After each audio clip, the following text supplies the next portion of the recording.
এমন একটি সামান্তরিক আঁকতে হবে যার একটি কোণ দেওয়া আছে এবং তা দ্বারা সীমাবদ্ধ ক্ষেত্র একটি নির্দিষ্ট চতুর্ভুজের ক্ষেত্রের ক্ষেত্রফলের সমান। আমাদেরকে এমন একটি সামান্তরিক আঁকতে হবে, আমরা সামান্তরিক জানি। তাহলে এই যার একটি কোণ দেওয়া আছে, এবং যা দ্বারা সীমাবদ্ধ ক্ষেত্র, তা দ্বারা সীমাবদ্ধ ক্ষেত্র এই একটি চতুর্ভুজের ক্ষেত্রফলের সমান হবে। আমরা ধরি নির্দিষ্ট কোণটি এই এক্স কোণ, মানে এক্স ডিগ্রি পরিমাণ কোণ, এই একটি কোণ দেওয়া আছে, যে সামান্তরিকটা আঁকতে হবে এই সামান্তরিকের একটি কোণ দেওয়া আছে। এই কোণটা যদি হয় এক্স পরিমাণ একটি কোণ ডিগ্রি দেওয়া আছে, এই এক্স কোণ, এবং আমরা যদি এই চতুর্ভুজটি অঙ্কন করি তাহলে এই চতুর্ভুজের সমান করে এই সামান্তরিকটি আঁকতে হবে। তাহলে আমাদেরকে একটি কোণ এবং তার দ্বারা সীমাবদ্ধ ক্ষেত্রের একটি নির্দিষ্ট চতুর্ভুজ দেওয়া আছে। আমরা চতুর্ভুজটি যদি অঙ্কন করি এরকম, তাহলে আমরা যদি এই চতুর্ভুজটি অঙ্কন করি, তাহলে মনে করি এই একটি চতুর্ভুজ, মনে করি এই চতুর্ভুজটি হচ্ছে কি এ বি সি ডি, আমরা দুই নামকরণ করি এই এ বি সি ডি।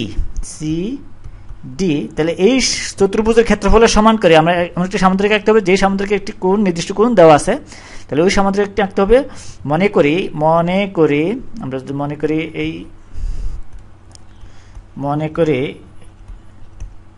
করি এ বি সি ডি একটি চতুর্ভুজ, একটি নির্দিষ্ট চতুর্ভুজ, এ বি সি ডি একটি নির্দিষ্ট চতুর্ভুজ।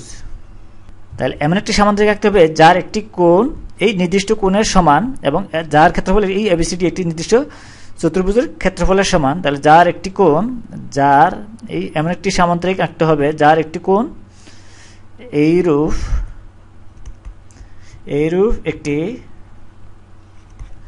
সামান্তরিক আঁকতে হবে, যার একটি কোণ এই নির্দিষ্ট কোণের সমান হবে, নির্দিষ্ট কোণ এক্স কোণের সমান হবে, নির্দিষ্ট এই এক্স কোণের সমান হবে, এক্স কোণের সমান। তাহলে আমাদেরকে ওই সামান্তরিকটি আঁকতে হবে। আমরা প্রথমে এই অঙ্কন বিবরণ যদি দেখি, আমরা অঙ্কন বিবরণ লিখি, অঙ্কন বিবরণ। এই অঙ্কন বিবরণ প্রথমে আমরা বিডি যোগ করি, এই বি দুটি শীর্ষকোণ, এই বি এবং ডি, এই বিডি যোগ করি। তাহলে এই বিডি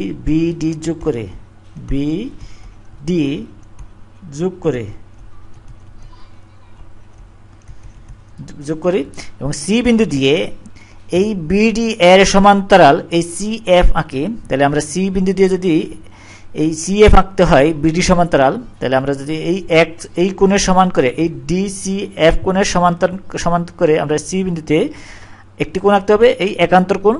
তাহলে আমরা যদি এই একই ব্যাসার্ধ নিয়ে সিকে কেন্দ্র করে ব্যাসার্ধ বৃত্তচাপ আঁকি, এরকম হবে।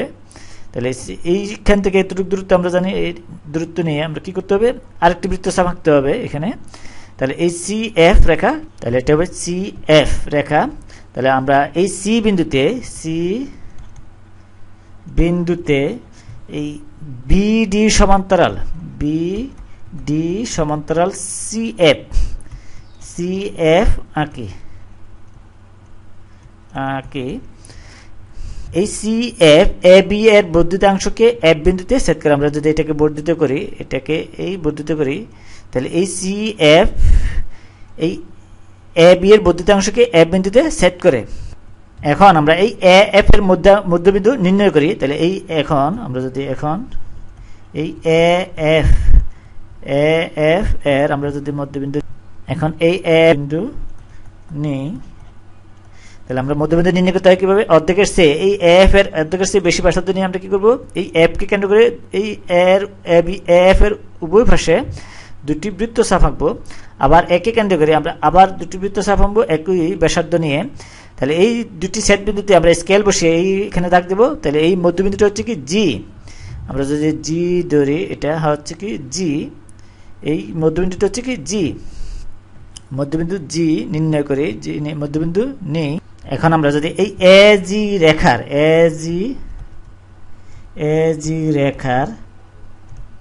এ বিন্দুতে এই নির্দিষ্ট কোণ এক্স কোণের সমান করে এই জি এ কে কোণ আঁকি। আমরা যদি জি এ কে কোণ আঁকি, এই এ বিন্দুতে এই এক্স কোণের সমান করে যদি আঁকতে হয়, আমরা একই ব্যাসার্ধ নিয়ে এই বৃত্তচাপ আঁকবো। তাহলে এটা এরকম হবে হয়তো, আমরা এঁকে নিচ্ছি।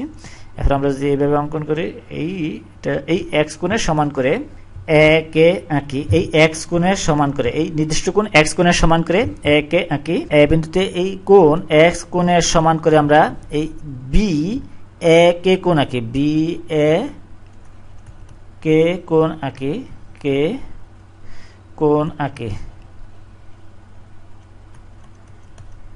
এখন জি বিন্দুতে এই জি এইচ সমান্তরাল একে আঁকি। আমরা যদি এই বিন্দুতে সমান্তরাল আঁকতে হয় তাহলে এই অনুরূপ কোণ আঁকতে হবে। তাহলে আমরা এই যদি অনুরূপ কোণটা অঙ্কন করি এরকম, তাহলে এই জি বিন্দুতে আমরা যদি অনুরূপ কোণ এই এক্স কোণের সমান করে, এই কোণের সমান করে অনুরূপ কোণ অঙ্কন করি, এরকম হবে হয়তো, আমরা চোখের আন্দাজে এঁকে নিচ্ছি। তাহলে এই কোণের সমান করে আমরা যদি এই কোণ অঙ্কন করি, এটা হবে এরকম। তাহলে এই জি এইচ সমান্তরাল একে আঁকি, এই জি বিন্দুতে জি এইচ সমান্তরাল এই একে আঁকি,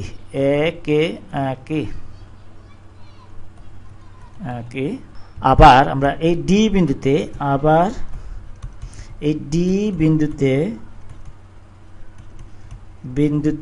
এই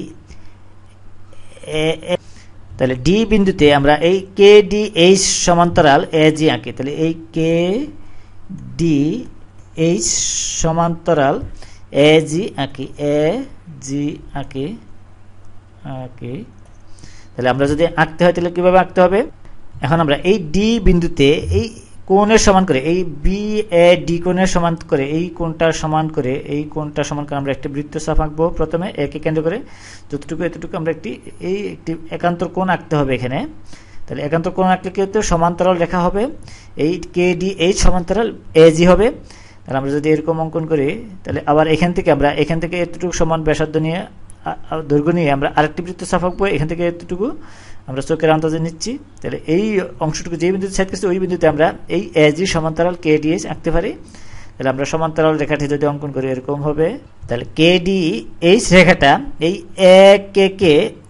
একে কে বিন্দুতে এবং এই জি এইচ কে এইচ বিন্দুতে ছেদ করে।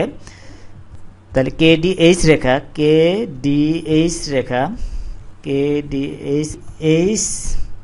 রেখা এই যথাক্রমে কে ও জি এইচ কে